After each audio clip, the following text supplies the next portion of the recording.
Hello दोस्तों, स्वागत हमारे SKY coaching centre YouTube channel पर। दिया मैथ दिया, बहुत अच्छा प्रश्न दिया। जैसे दिया आपका किसी संख्या के 80% के 75% के 66.67% के 25% का मान 4617 है, तो उस संख्या का 40% क्या होगा। यानी बताना 40% उस संख्या क्या होगा। तो कैसे इसको आप सोल्व करेंगे वो ध्यान देंगे। ठीक है, जैसे दिया किसी संख्या, किसी संख्या मतलब x मान लेंगे।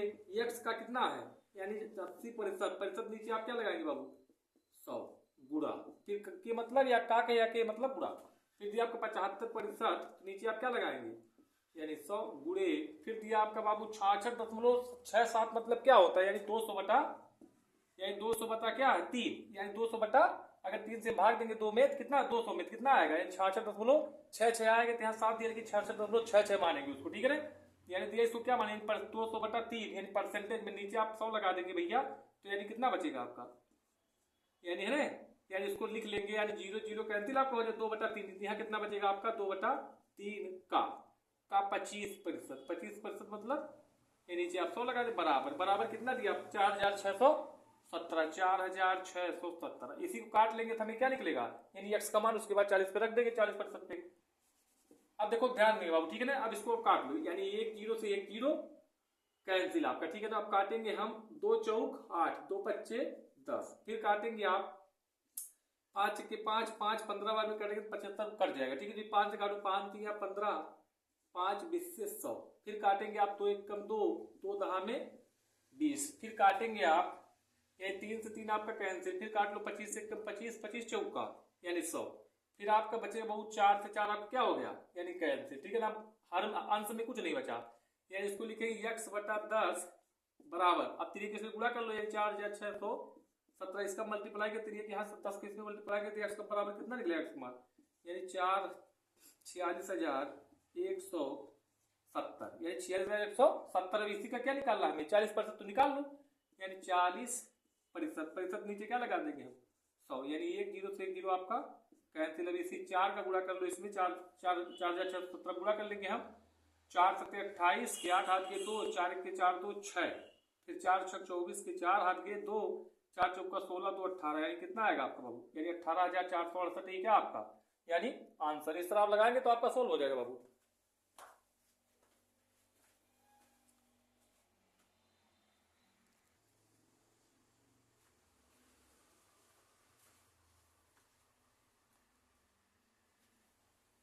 देखो ध्यान दे, बहुत अच्छा प्रश्न दिया, साधारण ब्याज का दिया, सवाल दिया। ठीक है ना, जैसे दिया आपका ये 4 साल के लिए 12% की दर से 7400 रुपए के साधारण मुद्दे पर निवेश करने के बाद रुपए में कुल राशि निकालें। यानी पहले क्या निकालें भैया, इसमें देखो आपका ब्याज दिया है। ठीक है ना, यानी इसमें आपका ब्याज नहीं दिया है, इसमें दिया आपका मूलधन दिया है, लेकिन ब्याज हमें नहीं पता। उसके बाद कहा कुल राशि निकाले, हमें निकालना है, अमाउंट निकालना आपको। पैसे सबसे पहले क्या निकाले, सबसे पहले क्या निकाले बाबू, ये सबसे पहले निकालेंगे ब्याज, यानी साधारण ब्याज।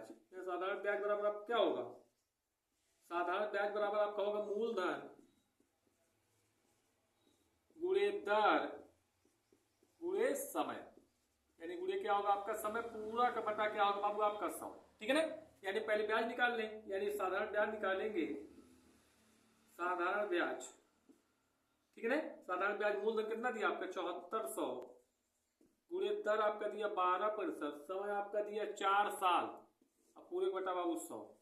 1 0 से 1 0, 1 0 से 1 0 कैंसिल, गुणा करेंगे, टोटल कर लो, यानी 12 चौक, यानी पहले 74 गुणे 12 चौक 48, यानी गुणा कर लो इसका 48 से 74 में, यानी 8 चौक 32 2 हाथ के 3 8 7 56, 56 3 कितना होगा, यानी 59।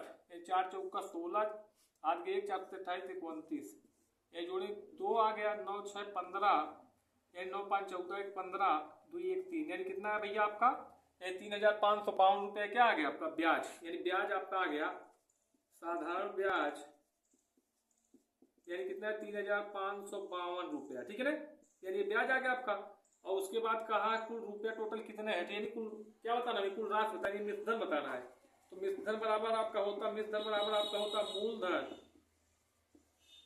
प्लस ब्याज, मूलधन प्लस ब्याज, यानी ब्याज मतलब साधारण ब्याज, यानी मूलधन आपको कितना दिया है, यानी निकालेंगे हम मिश्रधन, यानी अमाउंट निकालेंगे, मूलधन कितना दिया आपका 7400 प्लस यानी 3,552। इसमें क्या करेंगे, जोड़ लो, ये 2 0 जोड़ेंगे 2 आएगा आपका, यानी 5 में 0 जोड़ेंगे 5 ही आएगा आपका, यानी 5 4 9, फिर 7×3 यानी 10, यानी कितना आएगा बाबू आपका, यानी 10,952 ही क्या आपका करेक्ट आंसर। इस तरह आप सोल्व करेंगे तो आपका आ जाएगा बाबू।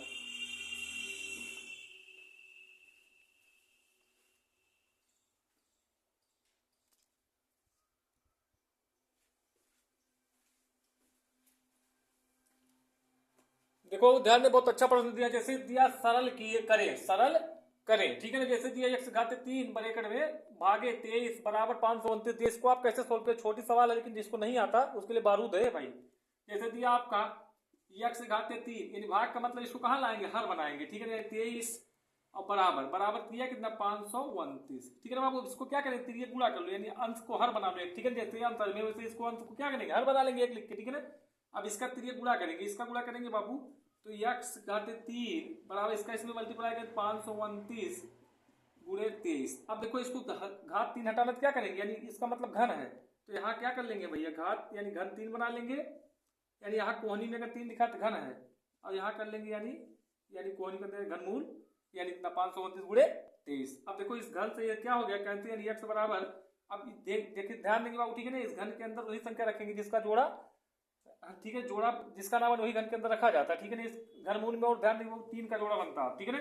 यानी 529 तो आप जानते ही होगा कितने का, 23 का, इसको लिख सकते हैं हम, यानी 23 गुणे 23, क्योंकि 529 23 का वर्ग है, ठीक है ना। यानी 23 गुणे 23 के 529 आएगा, ये 23 एक एक्स्ट्रा इसमें था, तो यानी क्या हो गया बाबू आपका ना, यानी इस संख्या क्या है, घनमूल। इसका मतलब जो लगा 3, इसका मतलब घनमूल, यानी घनमूल में 3 का जोड़ा बनता है, ध्यान देंगे, ठीक है ना। यानी घनमूल में 3 का जोड़ा बनाएंगे, जोड़ा निकाल लेंगे, यानी घनमूल में कितने जोड़ा बनता है, 3 का जोड़ा निकाल लेंगे, यानी कितने जोड़ा बना, देखो 3 का जोड़ा बना, जोड़ा निकालने कितना आएगा आपको, इसका मान आएगा 23, 23 ही क्या इसका करेक्ट आंसर। इस तरह आप लगाएंगे तो आपका आ जाएगा बाबू।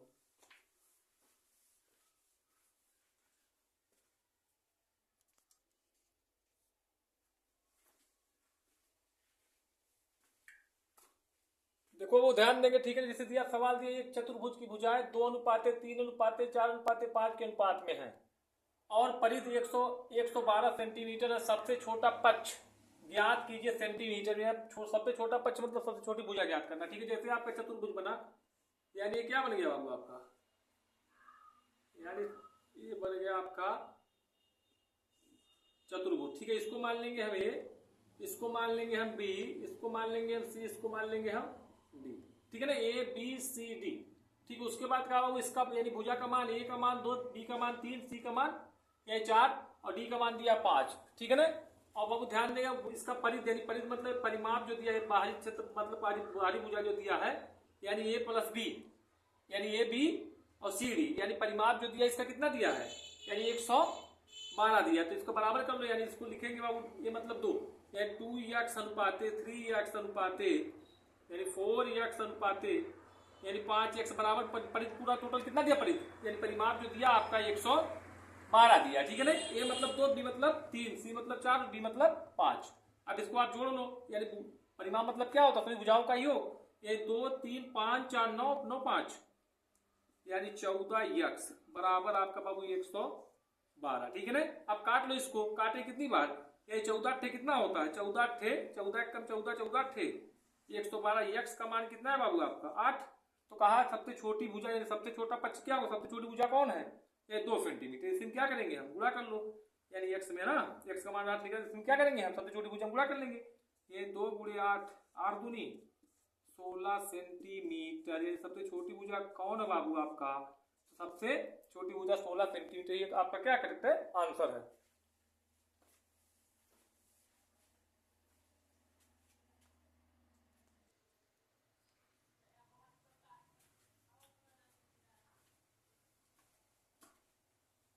देखो ध्यान दे, बहुत अच्छा प्रश्न है, डिस्काउंट कर दिया, बट्टे सवाल दिया। जैसे दिया एक पुस्तक की मुद्रित कीमत 7 रुपए है, पुस्तक निर्माता ने उस पर 10% छूट दी है, यदि वह अभी भी 20% लाभ अर्जित करता है तो पुस्तकों की मूल लागत रुपए में क्या होगी। अगर दे दिया जाएगा कि यहाँ देखो लिखा है मिल जाए आपका लागत रुपए क्या होगी या क्रय मूल्य मिल जाए लिखा कि लास्ट में, तो इसको आप कैसे लगाए, इसलिए फार्मूला होता है, ठीक है ना। क्रय मूल्य लागत मूल्य दिया तब के लिए है, तो इसे आप लागत मूल्य लगाएंगे इस पे, यानी लागत मूल्य मूल्य या मतलब है यानी क्रय मूल्य, बराबर आप लिख ले बाबू, ठीक है ना। अर्जित मूल्य, मुद्रित कीमत मतलब क्या है, यानी अंकित मूल्य है। अंकित मूल्य मतलब यानी इसको क्या कह सकते हैं, यानी मुद्रित मूल्य मतलब अंकित ही मूल्य, ठीक है ना, अंकित मूल्य। यहाँ लिखेंगे आप अंकित मूल्य, यानी जो मुद्रित मूल्य दिया उसका मतलब अंकित मूल्य। अंकित मूल्य के साथ हमेशा छूट रहता है, डिस्काउंट रहता है, ठीक है। ब्रैकेट में लिखेंगे 100 माइनस, यानी 100 माइनस छूट बटा 100 प्लस लाभ। इस फार्मूले पर रख लेंगे तो आपका 100% आ जाएगा, ठीक है ना।